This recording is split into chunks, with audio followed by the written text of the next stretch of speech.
Welcome back, YouTubers, to another Q&A with us, the British Fist! Mr. Parkin here, and in this corner we have none other than the Right Honourable NJ. What's up? Grease Lightning is here as we do this Q&A. Subscribe above, like this video, and comment any thoughts you have on the questions we've answered down in the comment section below. And make sure you contact us in the link box below. Yes, and also if you want to send us in questions, you can do it through various different social networking means. The best thing you can do is send us a YouTube inbox, a message YouTube inbox. You can comment down below if you're a lazy fucker, such as myself, or you can contact us on facebook.com/BritishFist or twitter.com/BritishFist with the hashtag BritishFistQA. Because that's the thing, with many ways of contacting us, we do want the questions to keep coming, so please keep sending them in. We even do the occasional Terminator NJ Q&A, so please send some questions for that. And all I can say, let's dive straight into this and see what you've given us to answer in this Q&A. Yeah, indeed. I first want to say this, though, before we go on. I know you wanted to segue right onto the Q&A there, but I've got one thing I do want to say. If you guys, of course, we have so many questions right now. We're probably going to do an hour Q&A down the line or something probably to get a lot of these questions done. But we've been overwhelmed by the amount of questions you guys have sent us in. We've got about 10 to 15 pages worth of questions to get through. So if your question hasn't been answered in this Q&A, we'll try our best to answer it in a future Q&A. But we apologise for that. But we have been overwhelmed by questions. It is quite unbelievable. We'll dive straight in. 30 seconds after you said we should. British Fist Fan. What a great YouTube name that is, NJ. British Fist Fan. When will the WWE change that spinner belt? They've got to do it soon, haven't they? They can't keep it being the spinner belt. I wouldn't call it a spinner belt now because it doesn't spin. It's more called Cena's belt because it is Cena who brought it in. When the belt got taken off Cena and gave to someone else, they stopped it spinning. But it's still Cena's belt because it's still like glittery and all that stupid stuff. I think the best time to change it would be the Raw after WrestleMania. I know that's still months away, but it's always the Raw after WrestleMania where something special happens. So whoever wins at WrestleMania could say, this is what I've done for winning the gold, for winning this, or for retaining whatever way they're going to do it. I think that'd be the best special moment for the Raw after WrestleMania. They definitely need to change it down the line because it's been around for such a long time, and they were going to do it at Raw 1000 apparently with CM Punk, but they never really did it. And I do think we do need some different belt other than the one we have. It just doesn't really suit a lot of the characters. The only person it suits is damn Cena. So we move on to the next question then. Nasty Liar. Definite heel in the making there. I thought WWE were trying to take the IC belt off Cody Rhodes earlier this year so that they could slowly move him up the card. Since then, we've seen him doing jobs for other guys, and now he's back in the IC picture. When do you think his push will finally arrive? This must have been when he was part of that Fatal 4-Way at the pay-per-view against Sin Cara, Ray, and all those other guys in there. But it did seem at the time that WWE had a really good run going with Cody Rhodes. They built him up slowly up the card, and it seemed like they were really getting him ready for a Money in the Bank win, a possible Royal Rumble win, which we're going to talk about in a minute, or just some kind of whatever championship push. So what happened? The thing with Cody Rhodes, I think the thing they had the future idea for him, probably go and win the Rumble or Money in the Bank next year. I think they had the future built for him, but I think he clashed against like returning wrestlers, other rising stars. So I think they had a future plan for him, but at the same time they realised the plan they had was clashing against other plans. So they just thought, we still need to have Cody on TV, so let's put him back to the mid-card, then to the tag team. I think they did have future plans for him, it just got clashed against other things. And I think sometimes timing is very vital. I mean, would Alberto Del Rio have been such a mid-card talent if CM Punk hadn't come along and got way more over? Sometimes it is about timing, and I think they did have plans for Cody Rhodes, but then Sheamus became champion, Ziggler won Money in the Bank, and it just seemed like really his push really did seem to die off. And maybe it's just the fact that Vince McMahon doesn't see him as a main event now. I mean, he doesn't really have the main event size. He's got quite a lot of other tools, but he doesn't really have that main event look. That may just be why Vince McMahon doesn't want to push him to the top. Who really knows? Well, if it's about the look, I think that's a bit unfair. I don't agree with the main event's meant to have a look. Like, Ziggler's probably going to go up there. Why not put Cody Rhodes up there? Barrett's going to go up there. Miz was up there. So they've had wrestlers who are not like big Brock Lesnar, Batista, Triple H build. They've had some slimmer, muscly guys in. So I think it's more just the timing. It was bad for Cody. Do you think Cody Rhodes is a potential Royal Rumble 2013 winner? I would have him on the list, but I don't think he'll win it. I think he's more of a briefcase holder just because of his character. Now, I think the Royal Rumble winner would be given to Barrett or someone, but I think he could win it, but I wouldn't say the Rumble is his. No, I'd say it's more suited for a guy like Wade Barrett. I mean, a Sheamus, a bigger guy like that, I think would be more suited to win the Rumble. Maybe even a Ryback for all we know. Which babyface on the roster do you think Cody Rhodes would have the best feud with? I still think he would have a great feud with Randy. I know we've seen Randy Orton feud, but we haven't seen it over. We didn't see it over the IC belt. We haven't seen it in the main event. I still think he'd have a great feud with Randy Orton. I really do.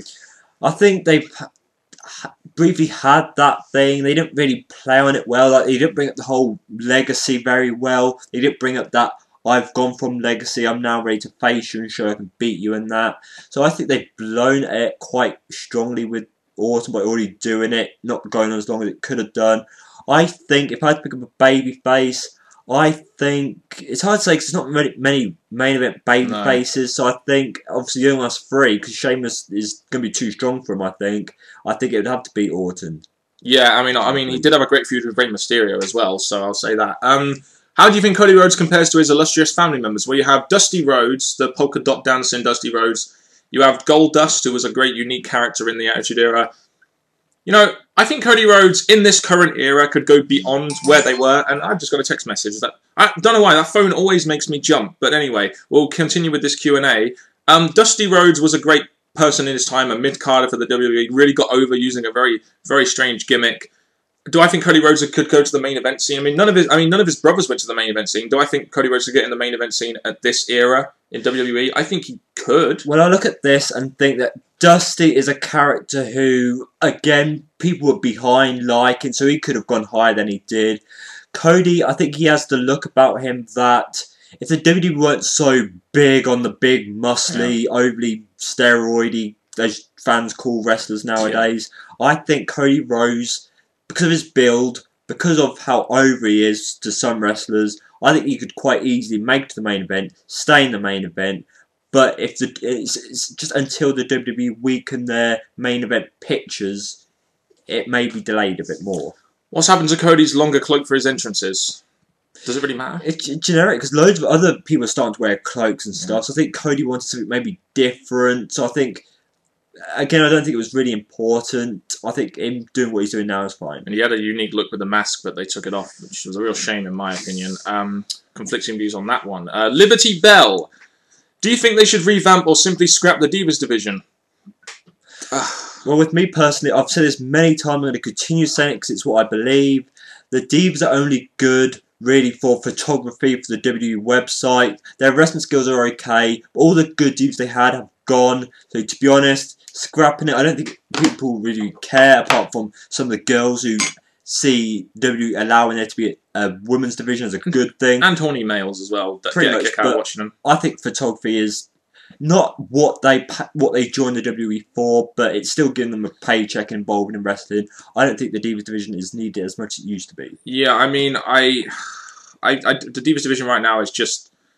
It's not really worth watching, but at the same time, I think the Divas do have a place on TV, but the way it's going right now, it's just not worth. And also Liberty Bell asks, which belt do you think has the more prestige, the World Heavyweight or the WWE title? I'd say the World Heavyweight's been held by some of the great. Not saying the WWE hasn't, but the World Heavyweight has been held by some of my favourites. The WWE, yes, it's been featured on Raw for the last few years, but I'm sticking with the World Heavyweight. I still think the WWE Championship has more, because let's face it, right now, I mean, the World Heavyweight has got so much prestige with NWA, WCW, it really does have a lot of prestige, but you look at the way WWE has treated that belt since they've got it, it's basically a second-tier belt now. It never used to be, but it is kind of now, and in the Invasion angle, it was treated as a second-tier belt. So I'd have to say the WWE Championship has a bit more prestige, but... I mean, the World Heavyweight's always been my favourite. Oh, yeah. But in both cases, they're treating both belts not where they used to be, like when there was Edge holding it, or when there was like Batista, someone big like that holding the belt. Now these belts are still in the main event scene in some cases, but not as important as they used to be. Extreme Wolfpack. The Extreme Wolfpack, WrestleMania 20. What are your guys' favourite IC US title, Cruiserweight title, and European title feuds of all time? Now, quickly, I want to do Cruiserweight title. The best Cruiserweight title feud, I think, was Rey Mysterio versus Kidman. And Rey and Chavo was one of my standouts, especially even when we went to the mid-carding belts as well. It's just that when Rey, yes, he's not been the old classical hardcore back in the era times, but he was definitely good with holding the belts, and the way he performed was really outstanding for fans. Whether it be WWE or WCW, whenever Eddie Guerrero, Dean Malenko, Rey Mysterio, or Kidman were involved in a cruiserweight title feud, it was very good. As for a European title feud, I'd probably have to say Triple H versus Owen Hart going into WrestleMania 14 and what that led to. That was a good feud. I'd say, I'm going to combine this one and the IC. It was Chris Jericho and Chris Benoit. Oh, yeah. Those kind of matches when both belts were on the line and stuff like that. It really stood out as two great performers, making the both belts at the same time mean something. And favourite IC and US title feud? Recently, nothing's really stood out as a favourite. No. As for an IC title feud, I'd say either Razor Ramon versus Shawn Michaels going into WrestleMania 10 and SummerSlam 90, I believe it was 95, or it would have to be like a Bret Hart versus Bulldog going into SummerSlam 92. The Rock versus Triple H ladder match. That was a good feud going into that for the IC belt. So yeah, I mean, even Orton versus Foley was a decent IC title feud. Again, when it comes to Foley, he does put whoever's got the belt over. So yeah, Foley makes stars essentially, doesn't he? Yes, there we go. What was your favourite hardcore Extreme Rules match from any company? Does not have to be from WWE. Me would always be the one that got me into wrestling, and that was Cactus Jack versus Triple H at Royal Rumble 2000. I freaking love that street fight. Hardcore matches were definitely really strong standout matches because of the way the people used the weaponage. But the hardcore matches obviously weren't just matches, they were backstage attacks and stuff like that. But standout matches, I'd say it's got to be that one. But there's been other ones that I've had Rob Van Dam in it, and Raven and Kane and that. But the one that actually had the blood, the drawing eyes, the most future build from it was the Triple H Cactus Jack. Austin and Triple H for Survivor Series 2000 was another good one when you had him drop and come from the car, from the crane. That was a good street fight. There's a lot of them. You guys give us your thoughts in the comment section. There are plenty of those going around. Were you guys a fan of Bobby Lashley? I'm going to say yes. Not just of how big it's built, which is genuine or normal for the WWE. I just think he had a good build about him. He stood out in a way that some of the fans wanted to see some from him. And yes, he went for the ECW Championship, but I think that's because the WWE were trying to give him something, but nothing that stand out in the WWE. And I think he could have made it further than he did. I mean, they did put him in a feud with Vince McMahon, and essentially Vince McMahon is probably one of the top heels in the WWE sort of period. I was a fan of Bobby Lashley. Would you like to see him in WWE again? I mean, would he really have a place right now? It's just like we've said about bringing other big guys back, like Batista, Mark Henry when he comes back, Lashley. I don't think the reason he got rubbed out of the WWE, he hasn't really got a strong reason or a big comeback reason to come back. So I'll say yes, it would be good to have him back. More wrestlers back, the better. But Lashley actually hasn't got a reason to come back. We've just eaten pasta, that's why we're probably a bit off of our speech right now. Do you think WWE should have given him a world title run? I mean, yes, they should have at least tried with him, shouldn't they? I think after the ECW, after he finished the feud with Vince McMahon, I don't see why he couldn't have been put up against a big wrestler and put on a good match between two big guys and held the belt. I don't see why not. But then there's the whole Vince McMahon possibly being a racist and that, which was a real shame. But the fact he gave it to Mark Henry, who is not a Lashley, not someone who has always had the matches like Lashley, because Mark Henry's always been mid card and stuff like that. But we've had Lashley who's in the main event scene. I think he could have had a world title run. They had a chance to do it at Great American Bash that time, but they just didn't make it because they wanted to put Cena over. Of course, can't have the company revolve around one guy, WWE. The whoopee whoop. The whoopee whoop whoop whoop whoop. Question number 1. Worst year for WWE would have to be like one of the 93, 94. But I mean, lately, 2010 wasn't that great. My answer to this is that I've never actually had one of those fans who says, "Oh, this has been an awful year for the WWE," because there's always been something each year that stood out for me that made me think, "Well, that had that great match, that great pay-per-view, that had that great moment." So it's hard for me to pick a full year, but I'm going to say this if I had to pick one, 2012. I've not enjoyed this year. There's been a few matches that I've liked and stuff like that. But overall, their booking is slipping up big time this year. It's more to do with it's less to do with the match quality and generally to do with the feel of the product. And in 2012, you do get the feel of a product that is really starting to feel less mainstream and less relevant, which is, I guess, why I'm putting it up there. But the mid-90s was just as bad as this before the Attitude Era came along. 93, 94, 95 were just freaking terrible. Have you guys ever thought of making a British Fist DVD? I personally have. I've had many thoughts in my head. You know, I've thought, yeah, I could make a huge DVD of all our great moments, which is every one of our videos, YouTubers, every one of our videos. There's not one bad video by the British Fist, so we'll probably have all them combined somehow onto DVDs. We should have like a DVD set. We should have like all our Raw reviews on like one 3-disc set, all our SmackDown reviews on one 3-disc set, all our Q&As on one 3-disc set. That would be awesome. Would you guys buy it? Let us know. See, if you guys would buy it, we'll never know. We might get it done. Anything Goes show WWE. Go subscribe to those guys. They're like an American version of the British Fist. How would you create a dream tag team match, including, we've got 2 options here, 2 guys from the Attitude Era versus 2 guys from the PG Era?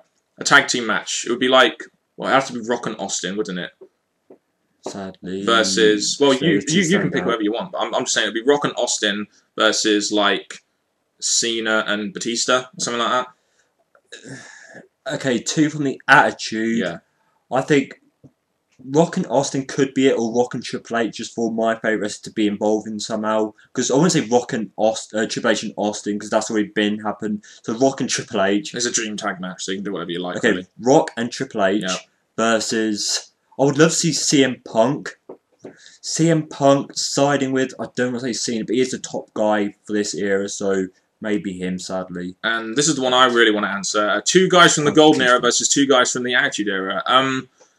It would be a combination of either Hogan, Macho Man, or Warrior. So I'd probably say Hogan and Macho Man versus like Rock and Austin. Just because they were 2 superstars. I'd say Hogan and Macho Man, because I've always wanted to see Hogan versus Austin and Macho Man versus Rock. So I'd say that as a tag team match for me would work from a Golden Era, from an Attitude Era standpoint. The only thing I'd change in that is, like I said, same what it did before. I'd change Austin to Triple H and keep it the same. I just want to see like the Triple H versus either the Hogan or the Macho Man, just to stand out of the match we haven't seen. Cheat Death. Oh, this is an interesting one. I might answer this.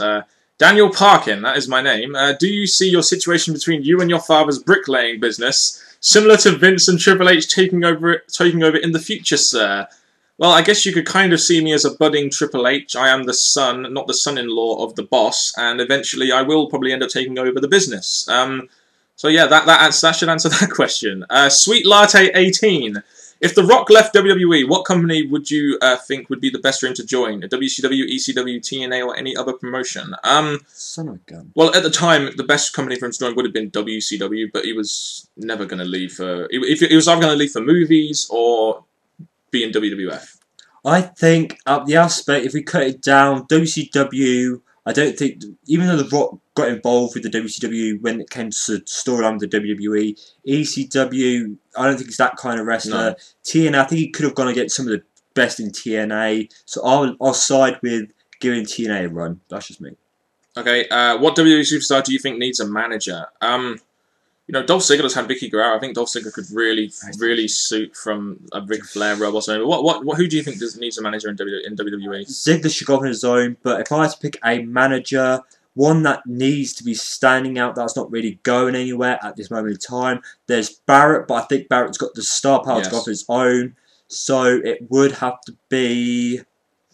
It's hard to say, because at the minute there's... Oh wait, I'd say probably Damien Sandow or Cody Rhodes, just because I think they need a reason to be pushed to the main event. So I think if Heyman sided with one of them, saying you could join forces with us and stuff like that, to give them a push. If you want to give a guy a mouthpiece that can't really talk, I'd say a guy like Ryback, even though I'm not sure he needs it right now, because all part of his character is the fact that he doesn't talk. But Ryback, if you were going to give one guy a mouthpiece, it would definitely be Ryback, in my opinion, especially if you want to make him a big star. What's your favourite thing about London? Not living in London. London's got things that you tune in to see, go and look at, explore and that. But the thing I like about London is just that there are some great YouTubers and great people up there. Yeah, there are. Are there? Who's in London? Oh, there's quite a few people. Okay, fair enough. High Five Wrestling. High Five! Do you guys think Batista is coming back anytime soon? I've noticed WWE.com has really been featuring him prominently on different top 10 lists and such. It would give Punk a good feud. I'd love to see Batista back. I've said this since he disappeared or went out because he quit, as the WWE made him do. To come back, there's not been many... You might bring up the WWE website. There's been no actual reports from Batista himself saying... Movies, so. There's no reports from him saying he's going to come back, interested in coming back. So I would like to, but I wouldn't say soon. I would like to see Batista return, whether or not he will, especially seeing he's a really big advocate against the PG era. He's doing a lot of movies right now, so I don't see him coming back. I'd really like to see him come back, but if he came back, would I want him to feud with CM Punk? I don't really know. I think CM Punk does need more feuds than that. Yes, I would say Cena first to finish off the reason why Batista left. Punk could be a rundown, but it's not like a match fans are begging to see. RFV089, what are your guys' favourite movies? Forrest Gump, Bicentennial Man. Those are my 2 favourite movies. I know Kevin and Perry Go Large. I've always liked that movie. And American Pie. There's some movies. I'm not a massive movie watcher. I know you watch movies. I don't watch too many movies. But Forrest Gump and Bicentennial Man are 2 movies that I will always watch from beginning to end if I ever get the chance. There's Green Mile. There's Heat. There's Man on Fire. I actually watched Man on Fire. I do like Man on Fire as well. That was a great movie. With Denzel Washington. Oh yes, love Denzel Washington. Rank WWE, TNA, and ROH from 1 to 3, with 1 being the best and 3 being the worst. Hard. On who has the best roster, tag team division, Divas division, and main eventers. So, in general, let's just do in general first. WWE, TNA, and ROH rank from 1 to 3. Well, it'll be again. The W used to be number 1, but they're slipping down to number 2 over these last couple of months. ROH, that's going to get like even less, probably 10, 50, 60, 90, 100, even 1,000. NXT is better than ROH right now. Pretty much. So it would be 1 TNA, 2 WWE, and 3 ROH. ROH and WWE are very similar in my opinion. Who has the best roster? I think TNA, personally, I think has the best roster. Then it's WWE. Then it's ROH. I'm sorry, ROH roster is weak as fuck. I'm going to say WWE have a good roster, they're just not using it. They've got wrestlers they could bring back. So at the moment, until they bring them back, they haven't got the most powerful roster, but I think the WWE do have a strong roster. TNA, yes, they have a quite rounded roster, using them correctly in some cases, but ROH is one of the reasons why I switched off. Yeah, and to be honest, with the more well-rounded roster is why I think they've got the best roster. Tag team division. Now, TNA used to have a very good tag team division.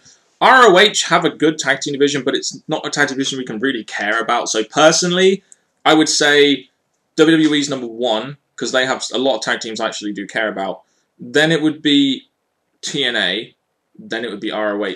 I used to think ROH had the best, but then a lot of the tag teams like Briscoes, All Night Express is now split up. Young Bucks aren't there anymore. And they haven't really filled it with tag teams so I can care about. Like D-Line! Well, with TNA, they need to bring their tag team back up. The WWE, like I said in my previous video, they have temporary tag teams, so when they go, unless they bring a new tag team in, they're going to slip back down. But at the moment, the WWE are beating all 3, yes. Divas division.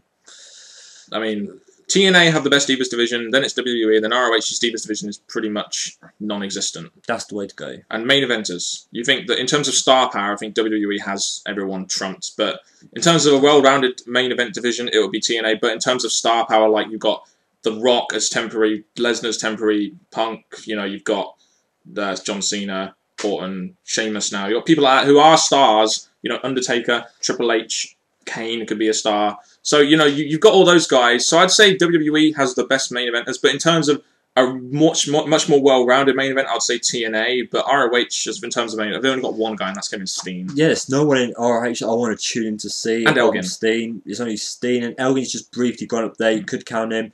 TNA, they do have main events I want to see, but not that many, in my opinion. WWE, yes, they have majority main eventers I want to see. Okay, then that's another Q&A. Well, that's the British Fist. Ka-ching! Put your comments down below and keep giving us your questions and we will answer them as soon as possible in a Q&A coming near you. Now it's time for NJ to sway his way over with a lovely outro. YouTubers, thank you very much for watching. This has been another Q&A which we've enjoyed doing. Keep the questions coming, keep us going, keep us vlogging, keep us coming onto your laptop, PC screens, or even your TVs. But till next time, very true. Till next time, YouTubers, thank you very much and goodbye.